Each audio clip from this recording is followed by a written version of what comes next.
¿Qué tal? Buenas, ¿cómo están?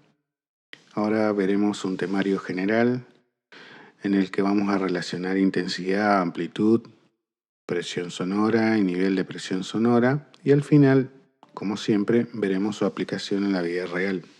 En síntesis, veremos las diferentes medidas empleadas para algunas de las características del aire, su relación con el sonido y la audición humana.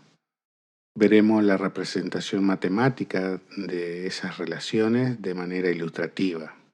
Entonces, según hemos visto hasta ahora, el sonido puede considerarse como una sucesión de ondas de descompresión seguidas por ondas de compresión, que se propagan por el aire a una velocidad de 345 metros por segundo. La compresión y la descompresión la podemos relacionar con el desplazamiento de energía o de una fuerza de empuje. Todo cuerpo genera una presión que depende de su estado, ya sea sólido, líquido o gaseoso.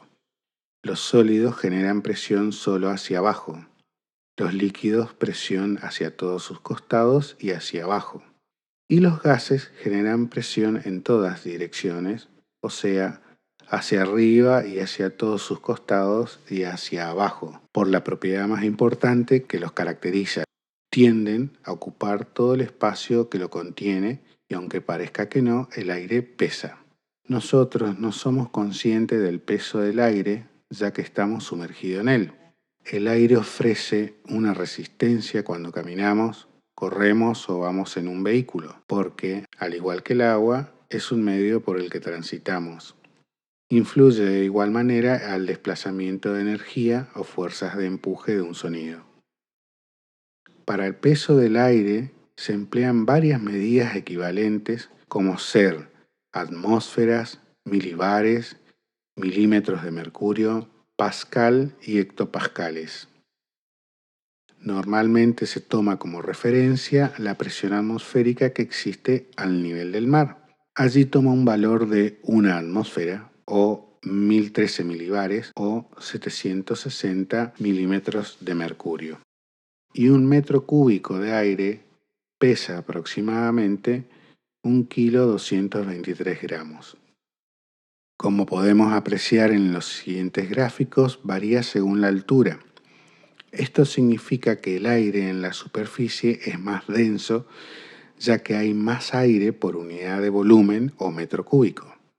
Sin embargo, si nos ubicamos en una posición fija, veremos que la presión atmosférica aumenta y disminuye periódicamente conforme pasan por el lugar las sucesivas perturbaciones de un sonido.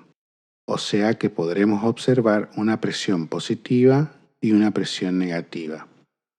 Ahora bien, los aumentos y las disminuciones de presión debidas a las ondas sonoras son realmente muy pequeñas comparados con el valor de presión atmosférica.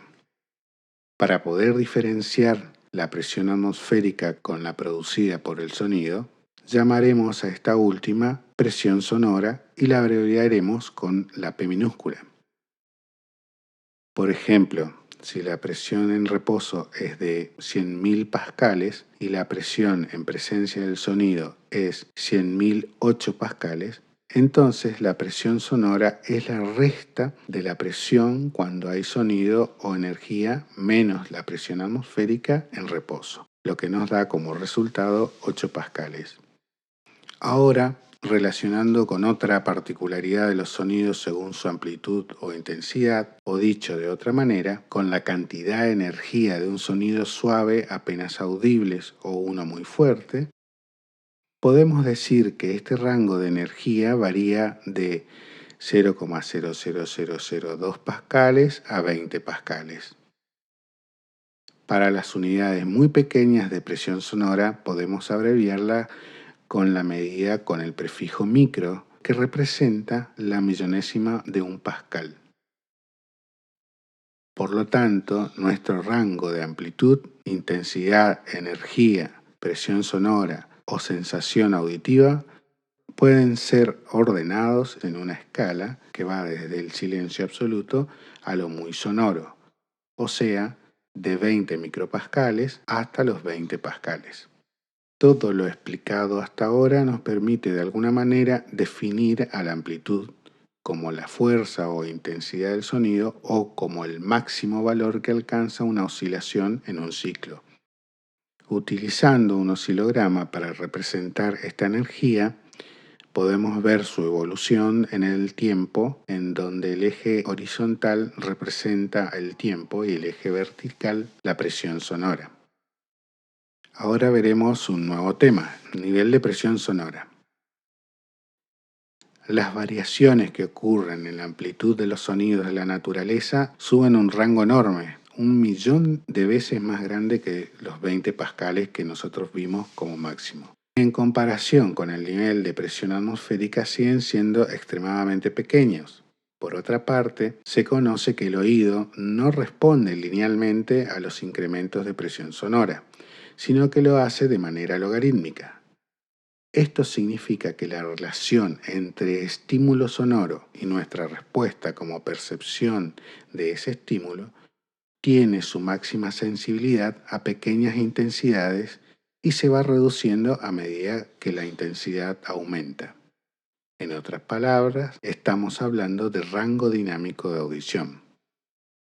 Debido a este comportamiento de la audición, se adoptó internacionalmente una medida para referirse a los niveles de amplitud sonora o amplitud relativa a una referencia dada que se denominó Bell en honor a Alexander Graham Bell. En la práctica, esta medida resultó ser una unidad muy grande para los valores normales de presión sonora, por lo que se decidió utilizar una décima parte de esta medida, el decibel.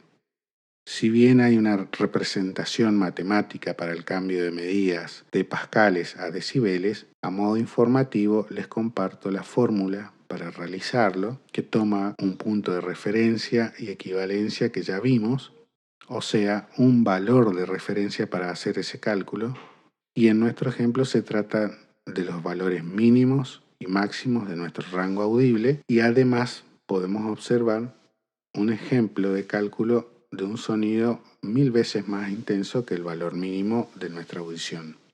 De esta manera se estableció que el rango dinámico o de intensidad de los sonidos audibles varía entre 0 a 120 decibeles.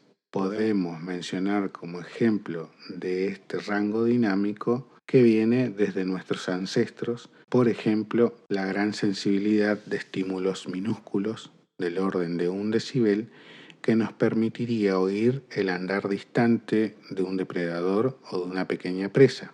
Y los estímulos de gran energía nos posibilitaría discriminar al trueno o a una persona gritando a corta distancia. En la actualidad, esta medición se realiza con un dispositivo llamado sonómetro. A continuación veremos una tabla donde se indican algunos de los valores de conversión entre presión sonora y nivel de presión sonora.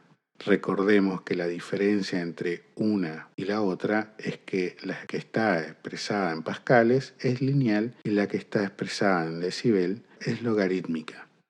Además comparto a modo informativo una imagen del libro Percepción Auditiva de Gustavo Basso en las que se muestran otras medidas utilizadas de lo que abordamos hasta aquí, como ser la DINA y el watts por metro cuadrado.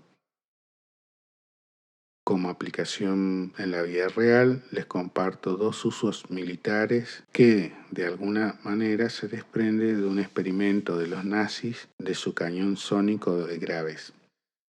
Comparto además el link en la descripción de su aplicación actual de los experimentos para sonidos graves y otro para sonidos agudos.